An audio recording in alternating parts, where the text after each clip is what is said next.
Bismillahirrahmanirrahim. Bismillahirrahmanirrahim. Assalamualaikum warahmatullahi wabarakatuh. Puji syukur kita kepada Allah Subhanahu wa taala atas segala karunia-Nya dengan ucapan alhamdulillahirabbil alamin. Juga sholawat dan salam kepada baginda Muhammad sallallahu alaihi wasallam dengan ucapan Allahumma sholli ala sayyidina Muhammad wa ala ali sayyidina Muhammad. Saya perwakilan dari kelompok 4. Di sini saya akan mempresentasikan mengenai tugas kedua yang mereview 15 jurnal tentang lobster. Sebelumnya, saya akan memperkenalkan anggota kelompok saya. Yang pertama ada Rosita Maulidan, yang kedua ada Husnul Khotimah, dan yang terakhir ada saya sendiri atas nama Eva Fajriani. Langsung saja ke judul yang pertama, yaitu Keanekaragaman dan Potensi Lobster Malacostraca palinuridae di Pantai Pamengpet, Garut Selatan, Jawa Barat, volume 35 nomor 1, Januari 2018, halaman 10 sampai halaman 22, termasuk dalam jurnal Biosfera. Hasil dari Pantai Pamengpek hanya terdapat 3 jenis yang dominan, yaitu yang pertama Panulirus homarus, Panulirus longipes, dan Panulirus versicolor. Lobster tersebut sangat dominan karena merupakan jenis udang karang yang terdapat di perairan karang dan terumbu karang beriklim tropis, subur dan mempunyai suhu rata-rata 280 derajat Celcius. Kemudian kelebihan dari penelitian tersebut yaitu udang karang atau Panulirus sp atau lebih dikenal dengan sebutan lobster merupakan komoditas perikanan yang potensial dan bernilai ekonomis penting. Permintaan untuk pasar domestis dan ekspor terus meningkat, baik sebagai konsumsi maupun ekspor dan lokal. Kekurangan penelitian tersebut yaitu pengambilan yang sangat berlebihan, sehingga dapat mengancam kelestarian lobster di alam. Oleh karenanya, diperlukan upaya untuk menetapkan ukuran lobster yang boleh ditangkap. Judul yang kedua yaitu Pengaruh molting terhadap struktur dan perkembangan pada cangkang lobster hijau pasir atau Panulirus homarus L 1758, volume 11, nomor 2, tahun 2018, yang termasuk dalam jurnal kelautan. Hasil penelitiannya di sini yang telah dilakukan dapat diketahui bahwa terdapat 31 dari 35 lobster yang dibudidayakan berhasil untuk melakukan molting kedua. Cangkang lobster secara umum terdiri dari kutikula yang terdiri dari 2 bagian. Kelebihan dari penelitian tersebut adalah cangkang lobster memiliki rasio berat yang lebih tinggi dibandingkan dengan daging lobster. Cangkang lobster Postedicis memiliki rasio berat cangkang tertinggi, sedangkan pada lobster edicis memiliki rasio berat daging yang paling tinggi. Kekurangannya, cangkang lobster sesaat molting memiliki nilai terendah pada kadar kalsium 1,86%. Lanjut pada judul yang ketiga, aspek biologi dan pemerataan daerah. Pemerataan lobster Panulirus sp di perairan kampung Akudiomi Distrik Yor Kabupaten Nabire, volume 1, nomor 1, tahun 2017, termasuk ke dalam Jurnal Sumber Daya Akuatik Indo-Pasifik. Dari hasil penelitian ditemukan 3 jenis lobster yang berjumlah 113 ekor, yaitu Panulirus versicolor dengan jumlah 111 ekor, Panulirus longipes, dan Theunus sp berjumlah masing-masing 1 ekor. Berdasarkan hasil pengamatan dan informasi di lapangan, hasil produksi lobster Panulirus versicolor lebih dominan dibandingkan dengan jenis lainnya.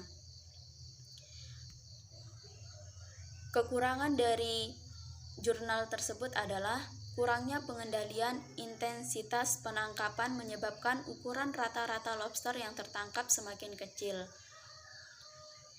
Judul yang selanjutnya, pengelolaan perikanan lobster Panulirus sp dengan metode Ecosystem Approach to Fisheries Management di Kabupaten Simele, volume 5, nomor 1, tahun 2018, termasuk ke dalam Jurnal Perikanan Tropis.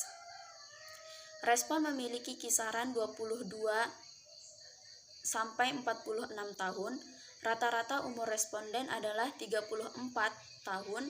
Latar belakang pendidikan responden nelayan yaitu sebesar 0% tidak bersekolah, 0% SD, 40% SMP, dan 40% SMA sarjana 20%.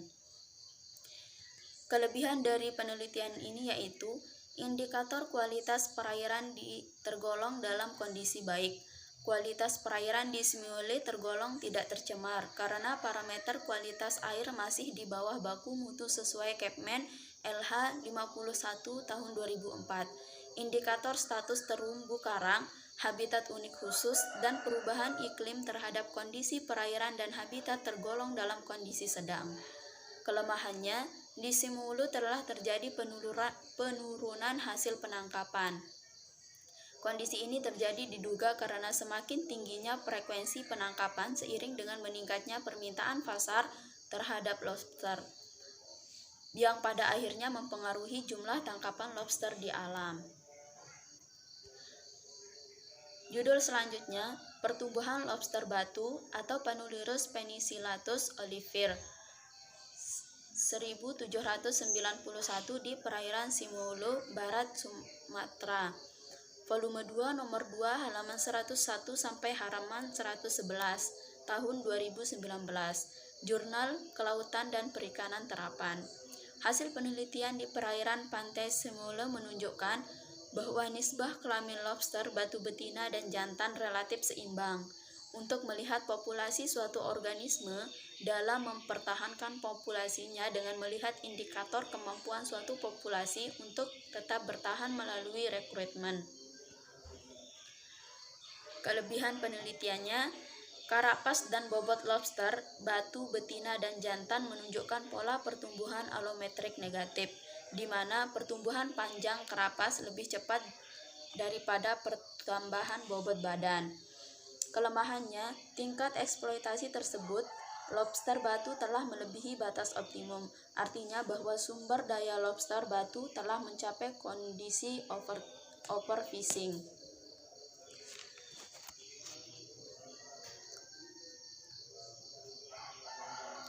Judul selanjutnya yaitu Budidaya Lobster Panulirus sp di Vietnam dan aplikasinya di Indonesia. Volume 8 nomor 2 tahun 2013 termasuk ke dalam Jurnal Media Aquaculture. Sebelumnya, instalasi penelitian ini merupakan hatchery udang yang sudah tidak bermanfaat lagi. Namun demikian, pembesaran lobster yang dilakukan masih terbatas pada penelitian pembesaran lobster untuk melihat respon pakan buatan dalam bentuk moist pellet. Padat penebaran lobster mutiara yang diaplikasikan dalam bak beton yaitu 7 ekor, bobot 100-600 gram per ekor, lebih tinggi daripada keramba jaring apung sebagai konsekuensi dari mahalnya sarana dan biaya operasional yang digunakan. Kelebihannya, penentuan daya dukung lahan dan kesesuaian lahan hanya dilakukan pada daerah yang tidak berkembang pesat seperti di Vietnam, tetapi juga pada daerah yang baru memulai perkembangan budidaya lobsternya seperti di Indonesia untuk menghindari hal-hal yang dapat menyebabkan penurunan produksi dan ketidakberlanjutan usaha budidaya lobster di masa yang akan datang. Kelemahannya, sebagai akibat penggunaan pakan tersebut dan peningkatan jumlah keramba jaring apung yang cukup signifikan, terdampak pada penurunan kualitas perairan yang memicu perkembangnya penyakit susu, milky hemolytic disease, sehingga terjadi penurunan produksi. Jurnal yang selanjutnya, pengambilan keputusan waktu panen pada usia pembesaran lobster di Pulau Lombok, Provinsi NTB, volume 14 nomor 2 Juli 2018. Di Pulau Lombok terdapat 2 spesies utama lobster dibudidayakan yaitu lobster pasir dan lobster mutiara. Biasanya pelaku usaha lobster menebar benih lobster pasir dan mutiara perbandingan 3 harga Panulirus terlebih rendah. Mungkin hanya itu yang dapat saya sampaikan, kurang dan lebihnya mohon maaf. Wassalamualaikum warahmatullahi wabarakatuh.